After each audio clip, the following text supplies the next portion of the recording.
Sening Al Nasrdagi faoliyatingda bir qiziq vaziyat bo'lgan ekan. Bu qanchalik haqiqatga yaqin ekanligini bilmayman. Ya'ni Ronaldo kelganda sen unga 7-raqamni berishni istamagansan. Yo'q, unday bo'lmagan. Ya'ni bu yolg'on. Ha, meni o'shanda prezident chaqirtirgandi.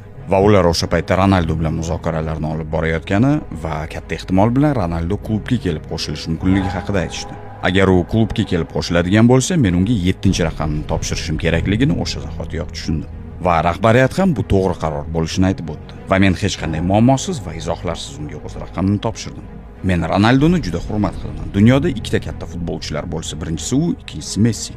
Bu borada men ham har xil gap so'zlarni eshitganman. Ya'ni men unga o'z raqamini bermoqchi emasligim, shu sababli Ronaldo meni jamoadan ketkazmoqchi bo'lgani haqida mishmishlar bo'lardi. Lekin bu haqiqatga to'g'ri kelmaydi. Yaqinda biz u bilan Osiyo Chempionlar Ligasida ham to'qnash keldik. Ronaldoning o'zi meni yonimga keldi, biz u bilan juda yaxshi suhbatlashdik. Ya'ni 20 kuncha oldin u meni juda hurmat qiladi. Jamoadosh sifatida u qanday? Juda ajoyib yigit. Ba'zida ko'pchilik uni televizor orqali kuzatib, uning emotsiyalarini ko'rib, u juda ham kibrli deb o'ylashi mumkin, lekin aslida unday emas. Bu gaplar ham haqiqatga to'g'ri kelmaydi. Hattoki u bilan alohida gaplashganimizda ham u juda ham aqlli va hammani hurmat qiladigan yigit ekanligini bilganman.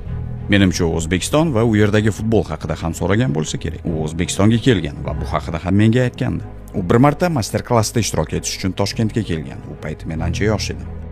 Va Ronaldo endigina Al Nasrga kelganda men bir haftacha u bilan gaplashmagandim. Sababi uning yoniga borib, unga nimadir deb, uning e'tiboriga tushishni o'zim uchun noto'g'ri deb hisoblaganman. Va oradan bir hafta o'tdi, shundan keyin uning o'zi meni yoniga chaqirdi.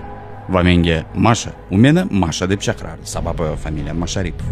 Xullas u menga "Come here" dedi va "Ishlaring qalay?" deb savol berdi. Men esa ingliz tilida "Hammasi yaxshi" deb javob berdim. Va u mendan "Sen nima, Messining muxlisimisan?" deb so'radi. Men undan nega bunday deyotganini so'raganimda, "Nega o'zing kelib men bilan gaplashmayapsan?" dedi. Va men unga "Seni ham, Messini ham hurmat qilaman" dedim. Men unga shunchaki uning yoniga kelib, har xil savollar berib, uni noqulay ahvolga solishni yoqtirmasligimni aytdim. Men o'z tabiatdan chaqirilmagan inson sifatida kimningdir yoniga kelib, u bilan suhbat boshlashni unchalik yoqtirmayman.